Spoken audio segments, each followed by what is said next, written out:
Because Chef Joseph from Healthy Food Now is here to show us how to make some really cool stuff.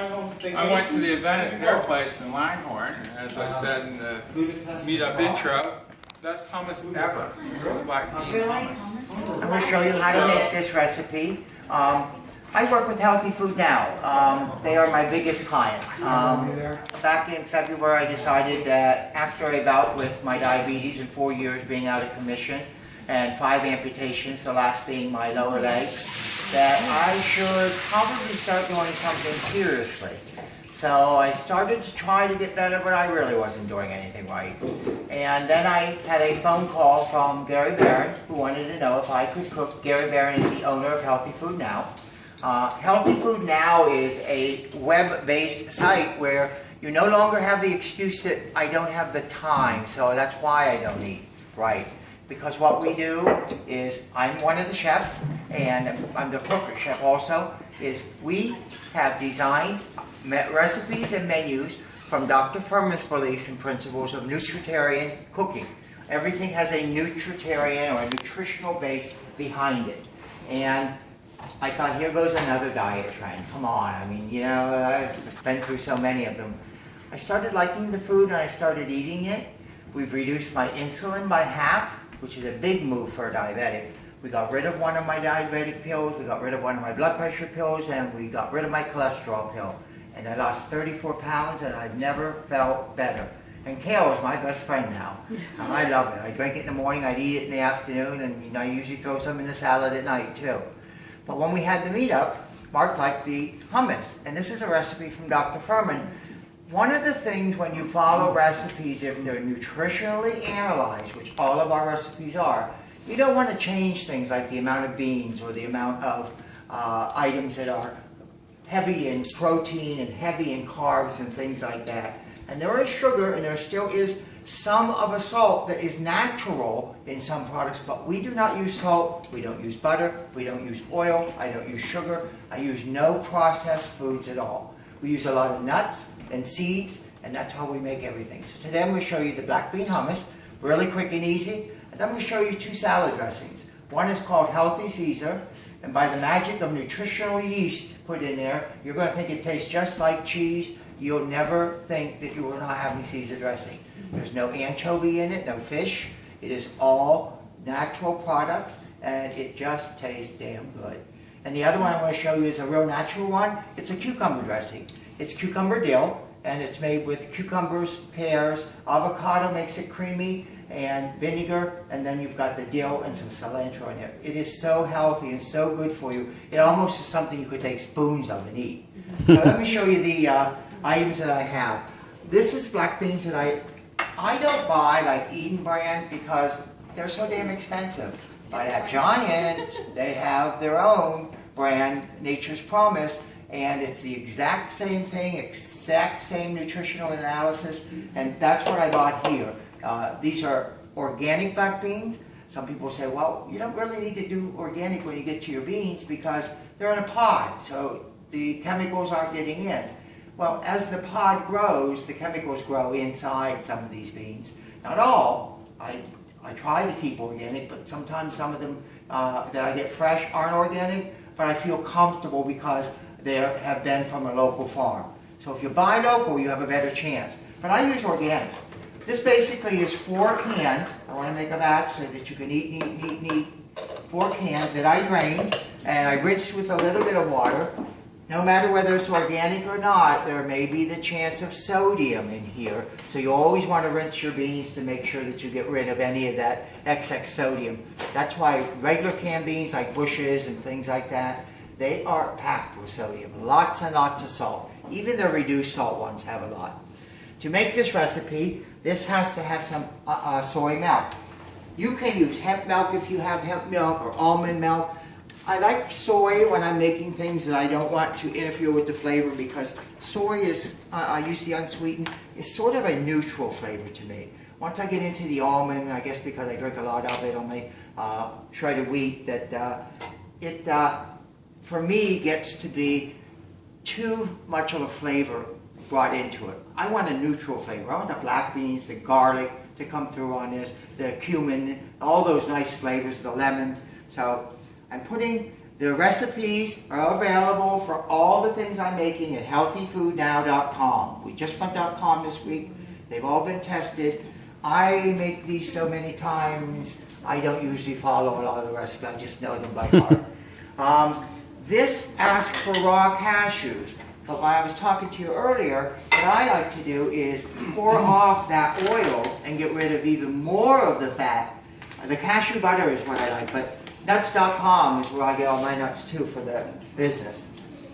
I like this too because sometimes if your blender isn't powerful enough, you get pieces of nut through, and that's not what this is about. It's about a smooth, silky hummus. So that's why I like using the butters. And this calls for a third of a cup of raw cashew. Is it almond or peanut? This is cashew butter. Oh, okay. Yeah. That's what you're saying. This is cashew. On the nut list, walnuts and pistachios are your top ones to try to use. They say that that is your bet. A pinch more for 4. Okay, so I missed it. This is what, cashews? Cashew butter. Cashews. Yeah. And again, I didn't go out and buy the most expensive, Nature's Promise.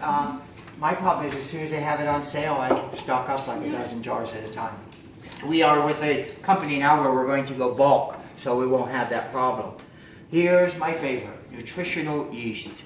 This stuff, do not buy it in the jar at $8, $9 a jar. It is fortified with B12, which is not bad, but that fortified scares off Dr. Furman. So I use nutritional yeast. I get it at Whole Foods in bulk, and it is outrageous. When I first smelled this and when we first started using this, I thought, oh my God, this stuff is disgusting.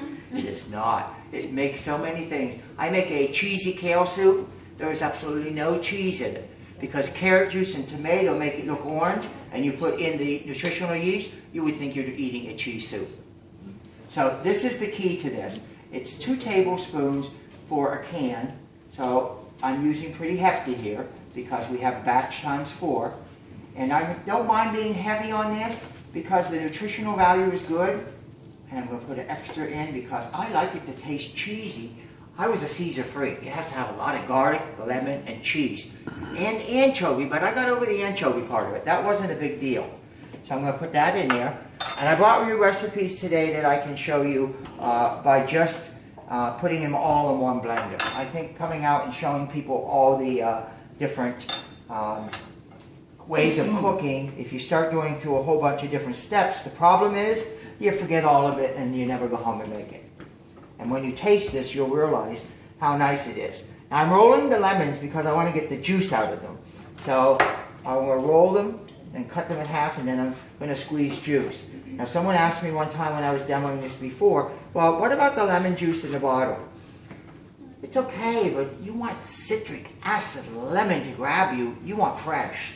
I mean, ultimately, if you are all eating vegan, you know fresh is the best. It's the best flavor too.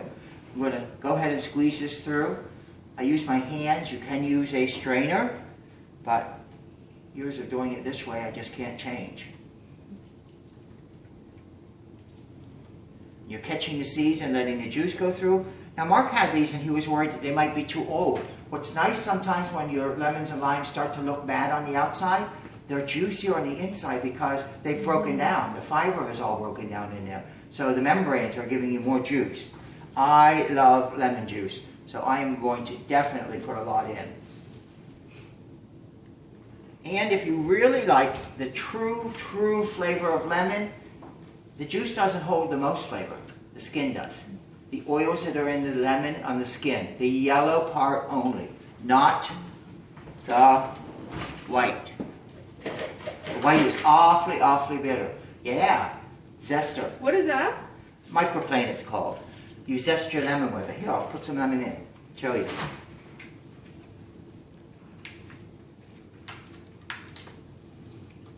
It's basically a grater for the skin. You can put orange in, lemon in, lime in, and you can grate black pepper, you can grate cinnamon sticks on here. You just basically go back and forth till the white, no further, and then just go back and forth. And what's happening is you're getting that nice skin off of there without having to peel it off and then dice it up. It does all the work for you. And you get all this wonderful pieces here. And that's where the true flavor of lemon is. Get back to some more juice in here. Now the next piece is the best part to me. Garlic, garlic, garlic, garlic, garlic. The recipe calls for 4 cloves of garlic for a batch, which is 1 can. I am a garlic freak, a complete garlic freak. I love it. I probably could drink it if you gave it to me in liquid form, but I always used to tease, be careful after I did a cooking demo, because my drive home, I'm going to be too busy smelling the garlic on my hands, so I'll be a dangerous driver. It calls for 4 cloves. I use a lot of fresh garlic, but when I'm trying to cut time, when we do a lot of production, like when I make recipes like this, I probably am making times 6 this. So we buy minced garlic for it, and the minced has been broken down so you're not getting those chunks of garlic. And don't get anything in oil, because all it's doing is flavoring the oil and you're losing all the flavor. So never get that in oil. But I do use the prepared garlic. Polanders happens to be my favorite. Yes, I'm heavy on it. I love garlic. And Dijon mustard is in this, and Dijon mustard is one of those things we can get away with really nicely. 2, 3, 4, 5, 6, 7, 8. A splash more. Because mustard helps make things creamy, brings things together. It's called an emulsifier. Now when you make dressings and if they break apart, a little Dijon in your dressing will bring it together and make it creamy.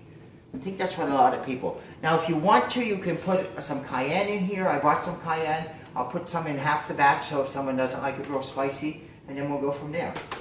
What is nice about this is the whole process is in one. No tahini? Oh, thank you. Yeah. I'm following the recipe and I missed it. Oh yeah, thank God. And no dates? Sesame tahini is what I use. Here again, this is what I do with the oil, because I don't want all that. So I get rid of it. Thank God you were here. And tahini is just sesame seed oil, right? Yes. Or ground up sesame seed. And it's not bad for you, but if you're really trying to tighten up and make sure that you're eating the healthiest you can, get rid of it. I mean, for me it was dramatic. I had to make the change to do something because they weren't going to do anything else to me. And I just jumped right in. Now let me look over so that I did not forget anything. No dates? Extra nutritional, lemon juice, Dijon.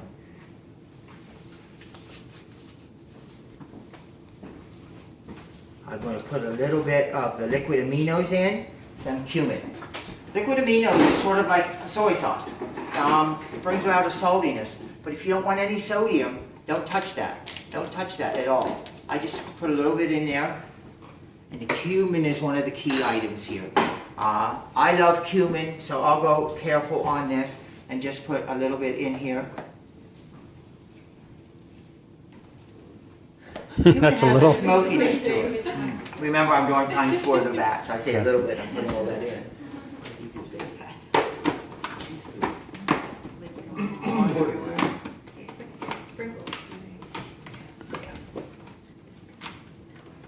Okay.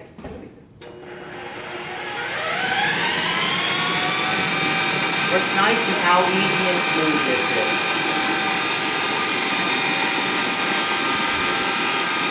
After you make anything is when you want to taste it, and that's when you can adjust.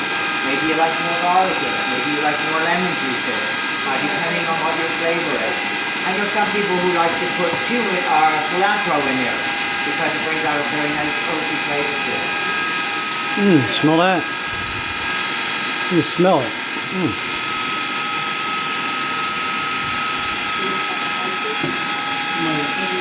I think it's the garlic.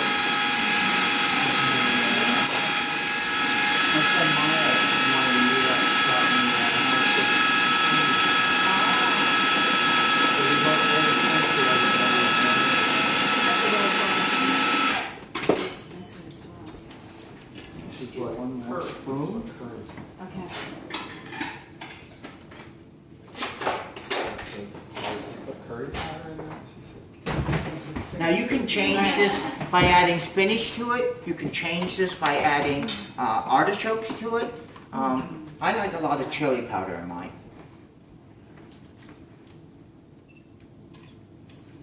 This is really, I like it. It's creamy, it's good, it's thick, but it's not too thick. I think we're good. I think we're All right. good. All right. Yes,